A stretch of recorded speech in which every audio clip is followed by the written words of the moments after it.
హైదరాబాద్ ప్రజావాణి కార్యక్రమం కొనసాగుతోంది. ప్రతి మంగళ శుక్రవారం ఈ ప్రోగ్రాం నిర్వహిస్తున్నారు. ప్రజా సమస్యలపై దరఖాస్తులు స్వీకరించేందుకు తెలంగాణ ప్రభుత్వం నిర్వహిస్తున్న ప్రజావాణి కార్యక్రమానికి భారీ స్పందన లభిస్తోంది.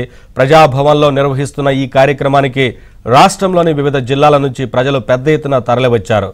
పింఛన్లు, ఇళ్లు, ఉద్యోగాలు ఇప్పించాలనే వినతులతో పెద్ద ఎత్తున వచ్చిన జనాలు తమ సమస్యలపై అధికారులకు ఫిర్యాదులు అందజేస్తున్నారు.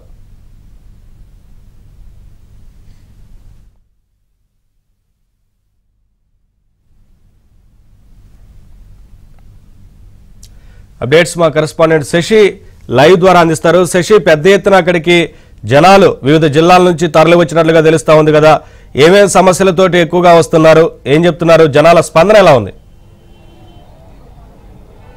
ప్రజావాణి కార్యక్రమం కొనసాగుతుంది. ఉదయం 10 గంటలకు ప్రారంభమైనటువంటి ప్రజావాణి కార్యక్రమం ప్రస్తుతం కొనసాగుతుంది. వివిధ ప్రాంతాల నుంచి కూడా జనాలు వస్తూ ఉన్నారు. వివిధ రకాల విడుదలను ఇచ్చేటటువంటి ప్రయత్నం చేస్తున్నారు. ముందుగా ఇటు ప్రజాభవన్లో అధికారులు సిద్ధంగా ఉన్నారు ఆయా డిపార్ట్మెంట్ల వారీగా. అయితే వినతులు స్వీకరించిన తర్వాత వారంతా కూడా బయటకు వస్తున్నారు. తమ సమస్యలను కూడా ఏకరువు పెట్టుకునేటటువంటి ప్రయత్నం అయితే చేస్తున్నారు. ఒకసారి మనం విజువల్స్లో చూడొచ్చు. వీరంతా కూడా వివిధ ప్రాంతాల నుంచి తమ సమస్యలు చెప్పుకోవడానికి లేకపోతే వినతులు ఇవ్వడానికి ప్రజాభవన్కి వచ్చినటువంటి ప్రధానంగా ఎక్కువ సంఖ్యలో భూములకు సంబంధించినటువంటి సమస్యలతో పాటు ఆ తర్వాత డబుల్ బెడ్రూమ్ ఇళ్లకు సంబంధించినటువంటి సమస్యలతోనే అత్యధికంగా వస్తున్నారు. మరికొంతమంది వికలాంగులు, తర్వాత వయోవృద్ధులు తమకు ఏళ్లు గడుస్తున్నా అర్హత ఉన్నా తమకు పెన్షన్లు రావట్లేదంటూ వాళ్ళు వస్తూ ఉన్నారు. ఇంకొక వైపు ఒకసారి మనం విజువల్స్ లో కూడా చూడొచ్చు హోంగార్డులకు సంబంధించినటువంటి సమస్య. వీరు కూడా వచ్చి ప్రజాభవన్లో తమకు సంబంధించినటువంటి సమస్యను విన్నవించారు. తమకు ఉద్యోగాల్లో తీసుకోవాలంటూ కూడా వీరు మరోసారి విన్నవించే ప్రయత్నం చేశారు. అసలు వాళ్ళతో మాట్లాడదాం. అసలు ఏం చెప్తారు, అసలు ఏంటి మీ సమస్య ఏంటి, ఏం చెప్పేది? సార్, మేము ఉమ్మడి రాష్ట్రంలో 250 మంది హోంగార్డులము ఒక 10 సంవత్సరాలు డ్యూటీలు చేసిన తర్వాత ఆర్డర్ కాపీ లేదని 2011లో ఉమ్మడి రాష్ట్రం ఉన్నప్పుడు తీసేసిండు సార్. మన తెలంగాణ వచ్చినాక 2014 వచ్చినాక మాకు న్యాయం జరుగుతుందని మేము అనుకొని మేము తిరగంగా 2018లో మన మాజీ ముఖ్యమంత్రి కల్వకుంట్ల చంద్రశేఖర్ గారు అసెంబ్లీ సాక్షిగా మమ్మల్ని తీసుకుంటామని 250 హోంగార్డులను తీసుకుంటామని హామీ ఇచ్చి హామీ కూడా నెరవేరలేదు సార్. మాకు గత ప్రభుత్వంలో అన్యాయం జరిగింది సార్. మాకు అప్పుడు ప్రతిపక్ష నాయకుడైన మన రేవంత్ రెడ్డి సార్, బట్టి సార్, సీతక్క సార్ అందరినీ అందరినీ కలిస్తే మన ప్రభుత్వం వచ్చిన తర్వాత ఖచ్చితంగా మీ 250 హోంగార్డులను మేము తీసుకుంటాము, ఆదుకుంటామని చెప్పింది సార్. అదృష్టంగా మన ప్రభుత్వం కూడా ఇప్పుడున్న ప్రభుత్వం కూడా వచ్చింది సార్. అనుకున్నా రేవంత్ రెడ్డి సార్ మన ముఖ్యమంత్రి సార్ కూడా ఇప్పుడు ఉన్నారు సార్. ఆల్రెడీ మొన్న 3 days బ్యాక్ హోంగార్డుల నియామకాలు చేపడతామని మన ముఖ్యమంత్రి రేవంత్ రెడ్డి సార్ చెప్పిండు సార్. అంతకుముందు మేము ఆల్రెడీ చేసిన ఎక్స్పీరియన్స్ ఉంది సార్. 10 years చేసినాము. ప్రతి ఒక్కటి ఉంది సార్. చేసిన ప్రూఫ్స్ ఉన్నాయి, అన్నీ ఉన్నాయి.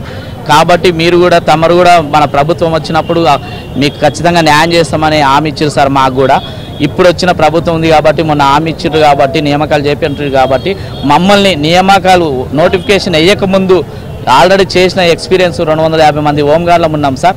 మమ్మల్ని డ్యూటీలకు తీసుకున్న తర్వాతనే నోటిఫికేషన్ వేయాలని చిన్న రిక్వెస్ట్ సార్. మేము ఇప్పుడు ఇప్పుడు ఒక నమ్మకం మాకేంది సార్ అంటే ఇంతకుముందు గత ప్రభుత్వంలో ప్రగతి భవన్ అంటే లోపలికి ప్రతి జనాలు ఎవరికేం తెలియదు సార్.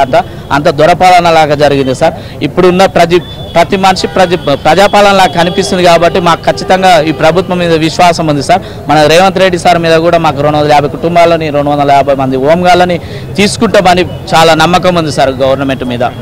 ఉమ్మడి రాష్ట్రంలో హోంగార్డులుగా పనిచేసాము, ఆ తర్వాత మమ్మల్ని హోంగార్డుల విధుల నుంచి తొలగించారంటూ వారు అంతా చెప్తున్నారు. తిరిగి మమ్మల్ని విధుల్లోకి తీసుకోవాలంటూ చెప్తూ ఉన్నారు. చెప్పండి, మీరు ఎక్కడి నుంచి వచ్చారు, ఏంటి సమస్య? మేము నిజామాబాద్ నుంచి వచ్చాము, పెన్షన్ గురించి వచ్చాము. అప్లికేషన్ ఇచ్చినాము, ఆయన రాసుకొని అంతే. మీరు ఎక్కడి నుంచి అండి? సార్, మాది వికారాబాద్ డిస్టిక్ మోమిన్పేట మండల్, గ్రామం చీమల్దారి. 2006లో మా నాయన చనిపోయాడు. అప్పటికి అన్నీ జరుగుతుంటే పాస్బుక్లు మా నాయన చనిపోయిన టైంలో మేము వేరే పద్ధతిలో బతుకుతున్నాం. పొట్ట చేత పట్టుకొని మా నాయన వాళ్ళు ఉండ్రి వాళ్ళు చేతగాక చనిపోయిన టైంలో బుచ్చగౌడ్ అని ఇన్నర్ కిల్లర్, సైలెంట్ కిల్లర్ అంటారు. ఆ Keller Anjagoud, Buchamma, Anantharamulu, dealer రామచందర్కు MRO చుట్టమైపోవట్ల 2000 పాస్బుక్లు దొంగతనం చేసి 1 ఎకరా 2 గుంటలు ఉన్నది నీ భూమి, చేసుకుంటే చేసుకో లేకపోతే లేదని చేతులు ఎత్తేసి ఆఫీస్ చుట్టూ తింపుతా ఉన్నారు. అయితే నేను ముఖ పంచనామా అని అదని ఇదని కలెక్టర్ దగ్గరికి పోయి ఆర్డీఓ దగ్గరికి పోయి అందరితో మాట్లాడి ఏడుకోకాడికి చెప్పేసి అంటే ఎంక్వైరీ చేపిస్తే భూమి నీ భూమి నీకుంది, ఒకరు 3000 అన్నాడు ఆ పట్ల భాస్కర్ గౌడ్ అనే జిల్లావారి. అయితే మళ్ళా ఆ రోజు లోకల్ గా కంప్లైంట్ చేశారా? లోకల్ ఆఫీసర్లు ఏం చెప్తున్నారు? తిరిగని మంత్రులు లేరు, చెప్పుకొని ఇదే లేరు, ఎవరు కూడా సపోర్ట్ చేయలేదు నాకు. అయితే ఆ టైంలో చేసి ఈయన ఎంఆర్ఓ దగ్గరికి మా గౌడు ఉండే భాస్కర్ గౌడ్ అని, ఆయన ద్వారా వచ్చితే ముఖపంచనం అయ్యింది. నీ భూమి నీకు అవుతుంది 3,000 కట్టమన్నారు. కట్టిన ఆ రోజు మా ఊరు సర్పంచ్ చనిపోవట్ల మళ్ళా మొదటికి వచ్చింది. ఏం చెప్పారు ఇక్కడ ఆఫీసర్స్, ఏం చెప్పారు మీకు? ఏం లేదు, నీకు మాకు వచ్చినంత 1 ఎకరా 2 గుంటలు అని అన్నారు పటవారి జిర్దవారి ఎంఆర్ఓ. మళ్ళా బతులాగా అడిగితే 1 అర్ధ ఎకరా పొలం ఇయ్యి నీది అవుతుంది అన్నారు. సరే అని విధి లేక ఒప్పుకున్నాక మళ్ళా వారం రోజులు దింపి ఆ జిర్దవారి రమేష్ అంటే ఆయన ఏమన్నాడు, ఇంకా అర్ధ ఎకరా అడిగిండు, అంటే ఎకరా పొలం అడిగిండు నాది నాకు కావడానికి. మా తాతల ఆస్తి అది. వీళ్ళందరేమో అనుభవిస్తారు, నేనేమో తినక అనుభవిస్తలేను. నా పిల్లల భవిష్యత్తు ఏజ్ దాటిపోయింది. ఎవరి దగ్గర తిరిగినా నా గురించి ఎవరు పట్టించుకుంటలేరు. ఇగో 20 ఏళ్ళు అయింది వాళ్ళు చనిపోయి.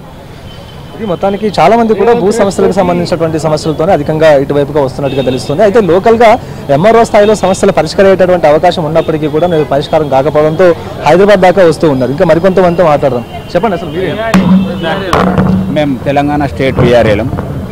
మాకు గత 5 నెలల కిందట సీఎం కేసీఆర్ గారు అందరినీ ప్రమోషన్లు ఇచ్చి ఇరిగేషన్ డిపార్ట్మెంట్లో, మిషన్ డిపార్ట్మెంట్లో ఇవ్వడం జరిగింది. కానీ మాకు అది ఇష్టం లేక మేము మళ్ళీ మా రెవెన్యూ డిపార్ట్మెంట్లోనే కొనసాగించాలని మేము మ్యాక్సిమం ఈరోజు ఒక 200 మంది ఇక్కడికి రావడం జరిగింది.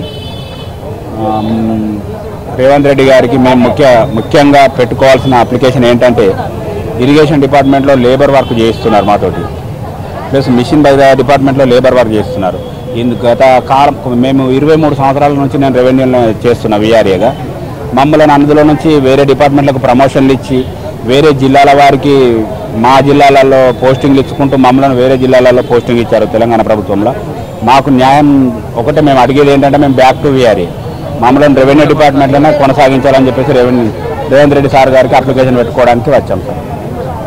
మొత్తానికి తామంతా కూడా గతంలో వీఆర్ఎల్గా పనిచేసాము, రెవెన్యూ డిపార్ట్మెంట్లో చాలా గౌరవంగా పనిచేసాము. ప్రస్తుతం వివిధ డిపార్ట్మెంట్లకు తమను మళ్లించడం, ఆయా డిపార్ట్మెంట్లో తమను లేబర్లుగా చూస్తారంటే వారంతా ఆవేదన వ్యక్తం చేస్తున్నారు. ఒకసారి మనం మాట్లాడదాం. ఏంటో మీ సమస్య? సార్, నా భర్త చనిపోయి 20 సంవత్సరాలు అవుతుంది. నాకు 2 కొడుకులు, నేను రెంటుకుంటున్నా. వాళ్ళని చదువుకోవడానికి నాకు ఇబ్బంది అవుతుంది సార్. నేను వెళ్ళి అప్లికేషన్ పెట్టినా కొద్దీ రిజెక్ట్ అవుతుంది సార్. అది రిజెక్ట్ అవుతుంది, ఎందుకు అవుతుందో తెలియదు. డబుల్ బెడ్రూమ్ కోసము అది అప్లై చేసిన, అది రిజెక్ట్ అవుతుంది. నాకు ఆ డబుల్ బెడ్రూమ్ లేదు, ఈ పింఛనీ లేదు, ఏది లేదు సార్. 20 సంవత్సరాల నుంచి ఒకటే తిరగడము, అది రిజెక్ట్ అవ్వడము, తిరగడము, రిజెక్ట్ ఎందుకు అవుతుందని కారణాలు చెప్పారా? కారణం రీజన్ ఏం లేదు సార్. రీజన్ అనేది ఏం లేదు. కూల్ చేసుకోవాలా, పిల్లలు చదువుకోవాలా, ఇల్లు కిరాయి కట్టుకోవాలా, తిన్నాము, ఉంటే ఉన్నాము. హామీ ఇచ్చారా ఇక్కడ ఏమైనా ఆఫీసర్స్? ఏమైనా యాక్చువల్లీ ఏంటంటే 2002లో నేను మా అమ్మాయి అప్లై చేయడానికి వెళ్ళింది. అప్పటి నుంచి ఇప్పటివరకు కాలేదు. మళ్ళీ నేను 10th ఉన్నప్పుడు అప్లికేషన్ పెట్టాను. అంటే మండల ఆఫీస్, షామీర్పేట మండలం ఉంది కదా, మండల ఆఫీస్కి వెళ్ళి నేను అప్లికేషన్ పెట్టాను. అప్లికేషన్ పెట్టినప్పుడు మండల ఆఫీస్కి వెళ్తే వాళ్ళు మా డాడీ పోస్ట్ మార్టం రిపోర్ట్స్, అంటే చనిపోయినా లేదా అని చెప్పి ప్రూఫ్ కోసం, అంటే చనిపోయింది అయితే తిరగం కదా అన్న 2002 నుంచి, చనిపోయినా లేదా అని ప్రూఫ్ కోసము పోస్ట్ మార్టం రిపోర్ట్స్ కూడా అని చెప్పి క్వశ్చన్ మార్క్ వేశారు. ఇంకోటి, నాకు డెత్ సర్టిఫికేట్ అనేది ఇవ్వలేదు. నేను అప్లై చేసుకొని నేను తీసుకొచ్చుకుంటే ఓన్లీ ఈ సర్టిఫికేట్ కోసం 10,000 రూపీస్ తీసుకున్నారు. 10,000 రూపీస్ లంచం తీసుకున్నారన్న. ఇది మళ్ళీ ఇప్పుడు వచ్చి మళ్ళీ అప్లై చేస్తున్నాము. వీళ్ళు ఇస్తారన్నది ఇయ్యనన్నది వాళ్ళకి తెలియాలి. ఇంతగానో కష్టపడుతుంది, ఈమె తిరుగుతుంది, ఈమెకు మెడిసిన్స్కి అయితే కదా మేము తిరుగుతున్నామంటే. ఇది మొత్తానికి తాము అంటే గత కొంతకాలంగా కూడా ఇటు పెన్షన్ కోసం తిరుగుతున్నప్పటికీ ఎక్కడ కూడా పెన్షన్లు మాకు రానటువంటి పరిస్థితి. అర్హత ఉన్నా కూడా తమ వద్ద అన్ని రకాల ఆధారాలు ఉన్నప్పటికీ కూడాను తమకు పెన్షన్స్ ఇవ్వకుండా ఏళ్ల తరబడి అధికారులు కాలయాపన చేస్తున్నారన్నది ఒకరి ఆవేదన అయితే, మరికొంతమంది ఆవేదన మాత్రం తమ భూములకు సంబంధించినటువంటి సమస్యలు ఎక్కువగా చెప్పుకుంటూ వస్తున్నారు. తమకు అన్ని రకాలుగా భూముల మీద హక్కులు ఉన్నప్పటికీ కూడాను నకిలీ పత్రాలను సృష్టించి తమ భూములను స్వాధీనం చేసుకుంటూ ఉన్నారు, కబ్జాలు చేసుకుంటూ ఉన్నారు. లోకల్గా పరిష్కరించాల్సినటువంటి ఆఫీసర్లు కూడాను పట్టించుకోకపోవడంతో తాము ఇంత దూరం రావాల్సినటువంటి పరిస్థితి నెలకొంటుందంటూ చాలా మంది ఆవేదన వ్యక్తం చేస్తున్నారు. ఇదే కాకుండా డబుల్ బెడ్రూమ్ల అంశం కూడా ఎక్కువగా వినిపిస్తోంది. ఎందుకంటే తాము ఏళ్ల తరబడి కూడా హైదరాబాద్తో పాటు వివిధ ప్రాంతాల్లో నివాసం ఉంటూ ఉన్నాము, అయినప్పటికీ కూడాను తమకు రేషన్ కార్డ్స్ ఉన్నా ఇక్కడే ఉంటున్నప్పటికీ కూడాను డబుల్ బెడ్రూమ్ తమకు అర్హత సాధించలేకపోతున్నాము, తమకు ఇవ్వడం లేదంటూ ఆవేదన వ్యక్తం చేస్తూ తమకు మంజూరు చేయాలి డబుల్ బెడ్రూమ్స్ అంటూ వినతులు ఇవ్వడానికి కూడా చాలా మంది వస్తున్నారు. సో మొత్తానికి ప్రతి మంగళవారం ఆ తర్వాత శుక్రవారం జరిగేటటువంటి ఈ ప్రజావాణి కార్యక్రమం కోసం విస్తృతంగా జనాలు వస్తున్నారు. పెద్ద ఎత్తున జనాలు వివిధ ప్రాంతాల నుంచి వస్తూ ఉన్నారు. ఉదయం నుంచి కూడా తమ సమస్యలను వినతుల రూపంలో అధికారులకు ఇవ్వడానికి ఇక్కడే వెయిట్ చేస్తూ ఉన్నారు. ఇక ప్రజావాణి స్టార్ట్ అయిన తర్వాత ఒక్కొక్కరుగా లోపలికి వెళ్ళి తమకు సంబంధించినటువంటి సమస్యలను అధికారులకు ఇచ్చిన తర్వాత వినతులు ఇచ్చిన తర్వాత వచ్చి మీడియా ముందు మాట్లాడుతున్నారు. తమ గోడ అయితే వెళ్ళబోసుకుంటున్నారు. చాలా మంది ఒక ఆశాభావం అయితే వ్యక్తం చేస్తూ ఉన్నారు. ఖచ్చితంగా తమ సమస్యకు ఎక్కడైనా సరే ఒక పరిష్కారం లభిస్తుందన్న ఒక ఆశాభావంతో చాలా మంది ప్రజావాణి వైపు వస్తూ ఉన్నారు. Vote studio.